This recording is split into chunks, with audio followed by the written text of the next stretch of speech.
Bulavinaka and welcome to Close Up. For more than 2 decades, locals suffering from heart ailments of some sort have received life-saving surgery thanks to a team mobilized by the Sydney Adventist Hospital. Every year, the hospital's open heart surgery team visits a number of countries providing treatment which would otherwise cost thousands of dollars.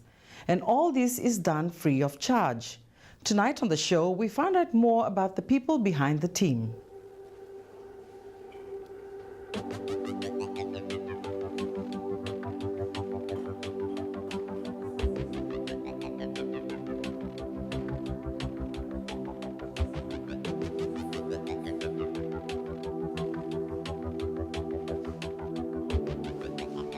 Operation Open Heart has touched down in Fiji.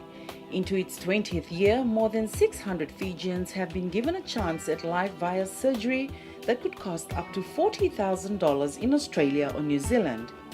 A 63-member team of volunteers, all medical professionals, are here for 2 weeks to perform surgery on patients selected Fiji-wide. Less than a month away from Christmas, these medical professionals will give about 60 Fijians the gift of surgery that will totally transform their lives.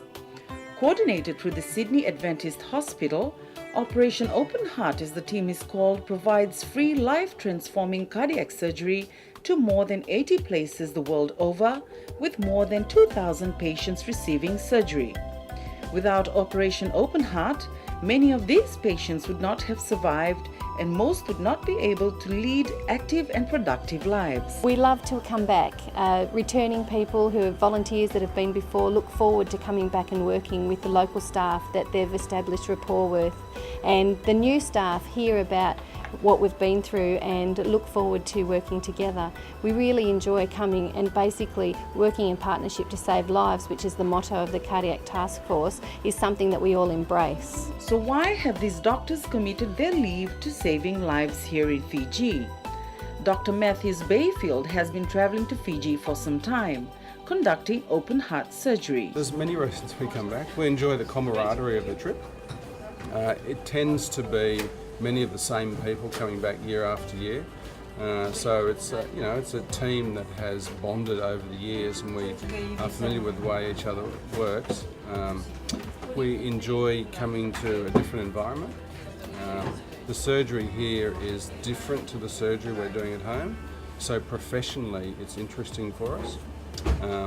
And we love to work with the Fijian people. They're lovely people, and we enjoy our time here. So it's the most enjoyable trip for us. Although it's hard work, it's the most enjoyable trip. Dr. James Bennett has been part of the Open Heart team to Fiji for the last 2 years. It's actually a good thing to do.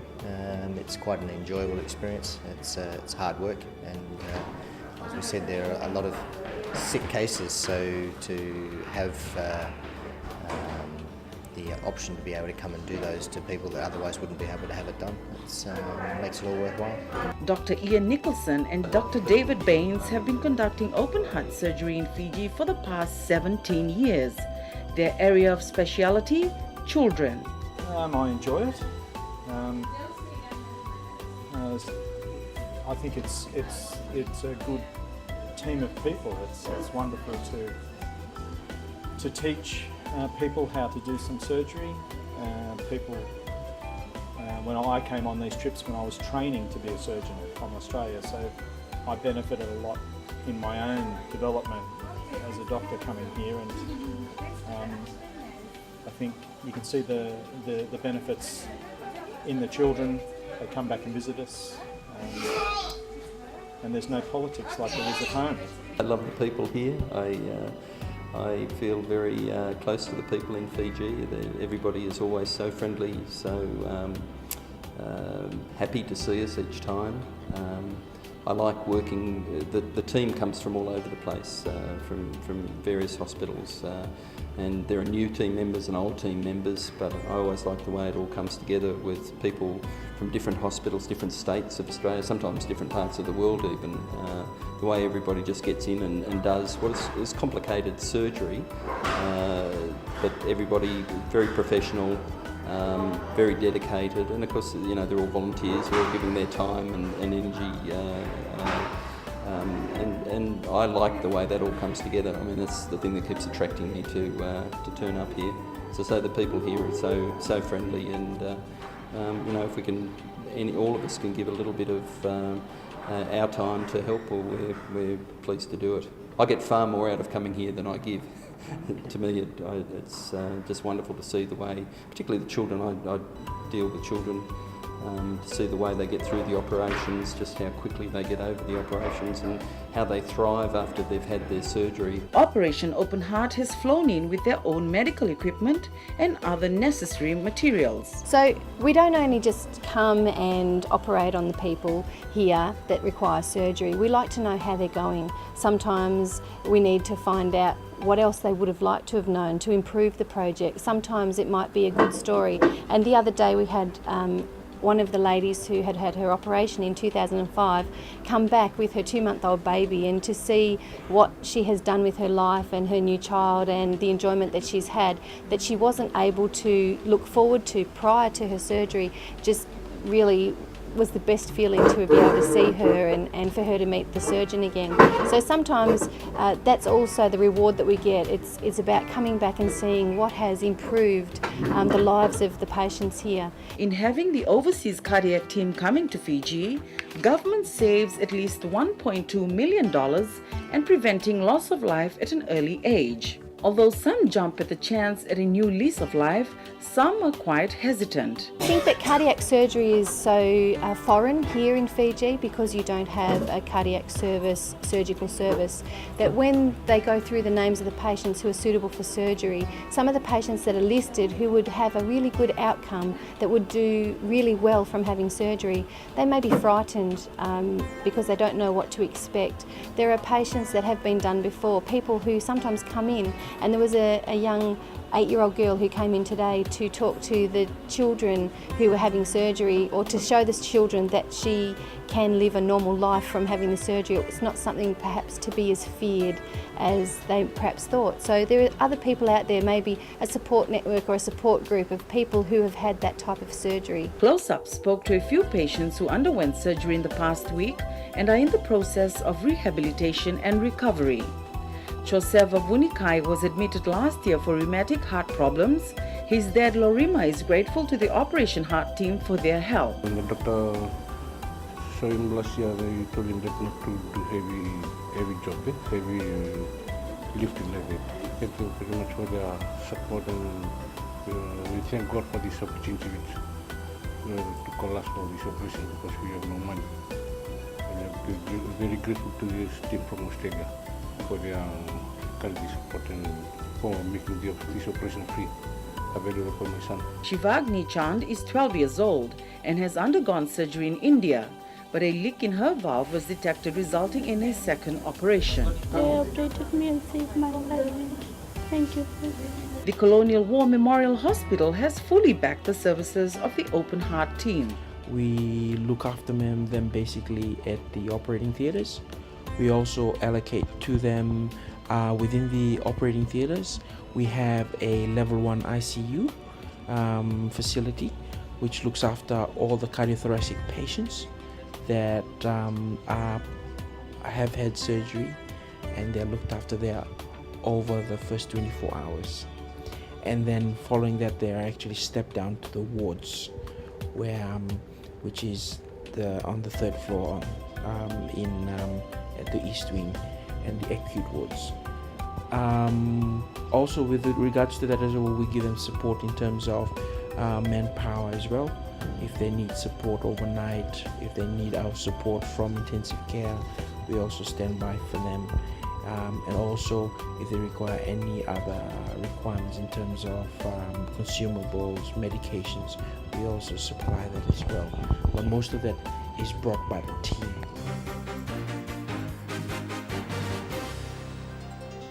The open heart surgeries have given local practitioners the opportunity to be part of something they are not usually exposed to.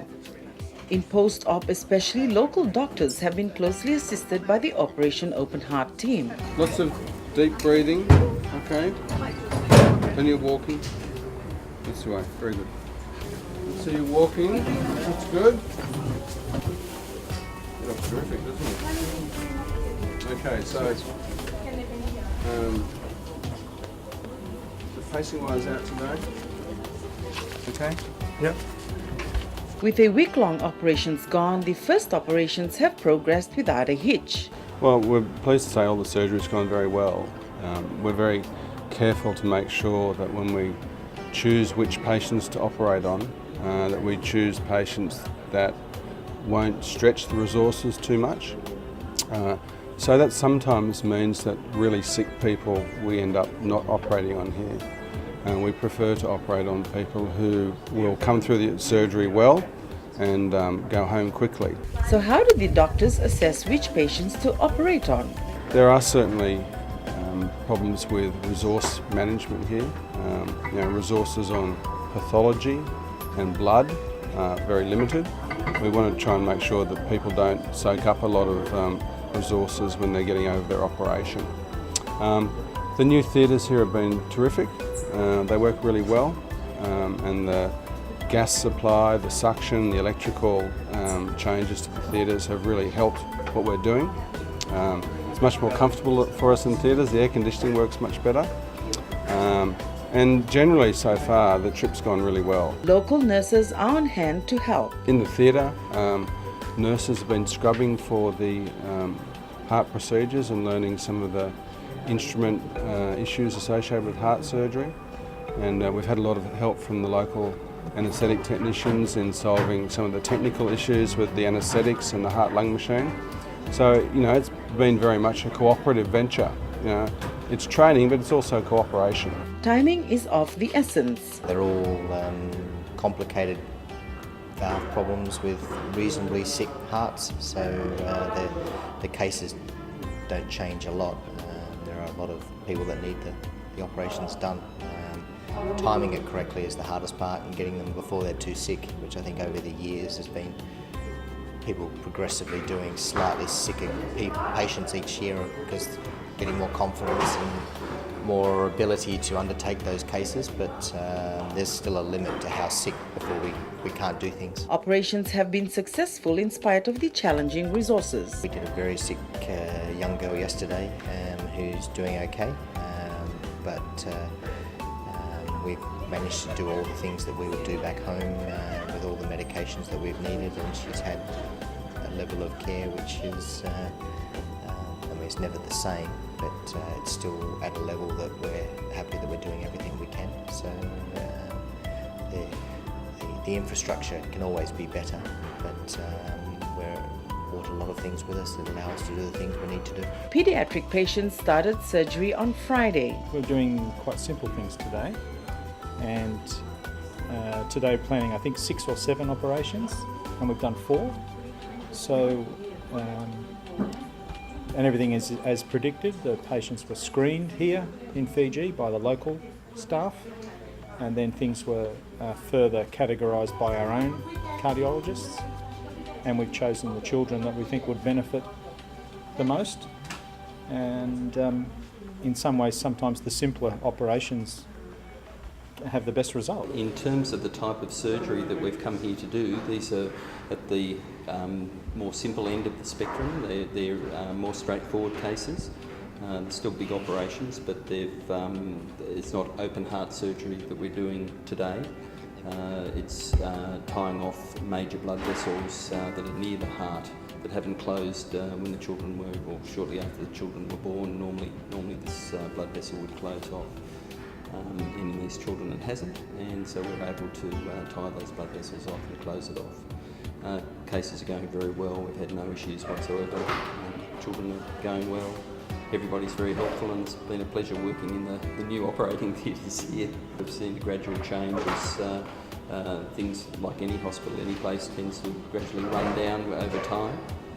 So just starting here today with the new operating rooms, and it's fantastic. Not only have doctors travelled to Fiji to help, there are other medical professionals as well, including nurses. Always exhausting, but very rewarding. It's wonderful to see often little children who can't walk more than a few feet beforehand without getting breathless, and within a couple of days they're jumping on the beds upstairs and we're chasing them up and down the halls, so it's very rewarding. The team of visiting nurses have blended well with our nurses. Excellent, yes, and Helen and I have put together a learning package for the local nurses, and we've been working through competencies so they can gain a lot out of our trip as well. Local nurses to some extent are still learning how best to deal with cardio patients. But we have a lot of nurses from different areas of the hospital, so we feel we've put a learning package for them, particularly just for ICU, so that they know what the routine is of a day, what we expect, and so we are teaching all about the observations, all about our monitors and lines, because they don't necessarily get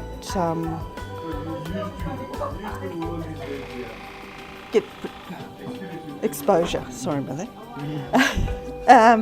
They don't get exposure to all of the machinery and the lines and everything that we are doing, that we use here. We're able to measure all the patients' blood pressure.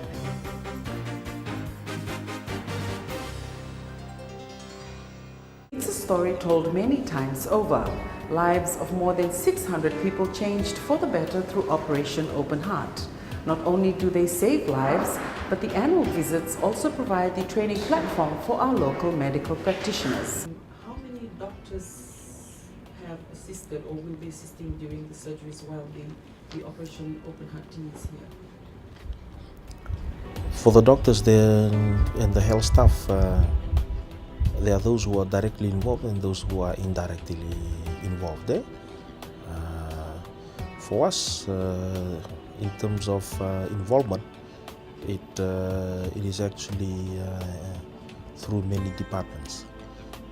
Majority of the patients are looked after by physicians, and we have a cardiology unit within CWM run by Dr. Tiamba Rabilala, and this unit also runs our cath lab. And so they have 3 doctors, 2 senior doctors and 1 junior doctor with them, and so they are directly involved. And also for children's heart diseases, Dr. Joe Cardo, who heads the unit and has an interest in kids' hearts, cardiology in pediatrics, with his assistants, other doctors, they are directly involved in terms of that. The indirect involvement is through the surgical unit, so we have Dr. Sonal Nagra, who has an interest in cardiothoracic long term, and also in terms of anesthesia and intensive care, where Dr. Vereniki Raiwalui and Dr. Lukina Sendra's input is important. It has cost government $500,000 to allow the less fortunate to access quality surgery. Fiji makes substantial savings compared to sending patients abroad. It's been estimated that for a complex open heart that currently being done for valves, we're looking at about roughly 30 to 50,000 Australian dollars. As of yesterday, they had completed 20 patients. So, if we were to send all those 20 patients to Australia, we would have been looking at least nearly $1 million Australian dollars to do so.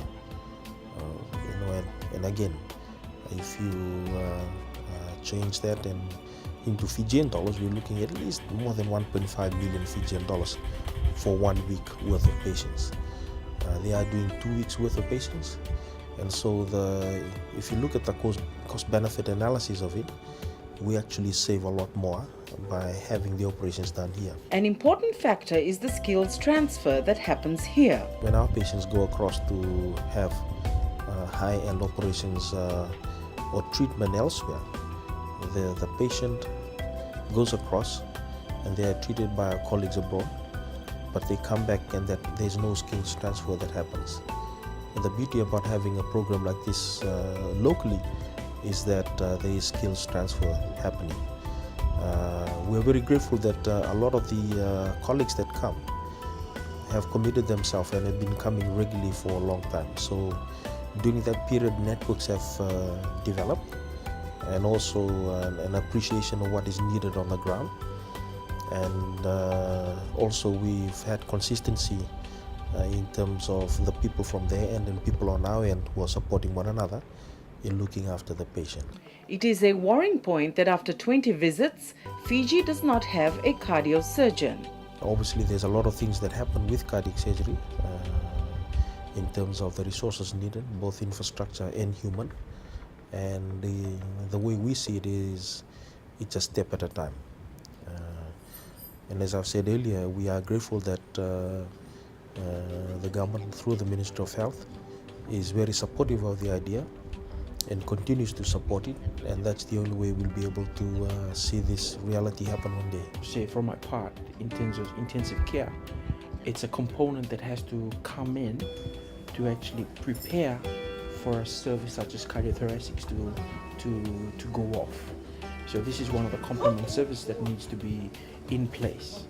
So the whole idea of getting intensive care in, developing intensive care, and people getting into the training, the specialization, will take quite a bit of while because there would need to be an exposure, exposure to the level of that care first, and then second is getting into the training program. So not only do you compete locally, but internationally when you go to a center in Australia, but you need to also compete with the trainees in that center. Wangainabete says in due course, Fiji will provide tertiary level services. Fiji hopes to one day conduct open heart surgery here. Every year that they visit, afterwards we have a debriefing meeting where we talk about things that we've done that have happened during the year. They tell us, the team honestly tells us, look, these are the things that we've seen have improved and these are the things that still need to be done. And they leave us with a homework. With that homework that we have, whether it be training, whether it be infrastructure, whether it be networking, and then we then take it through the Ministry of Health, the Permanent Secretary of Health, the Minister for Health, or to the central forms of government to support us in whatever way they can help us with. Many lives have been saved because of humanitarian efforts like these, and many more can look forward to such kind gestures in years to come. That brings us to the end of the show. For comments or questions, email us closeup@fijitv.com.fj. Join us at the same time next Sunday. Till then, good evening.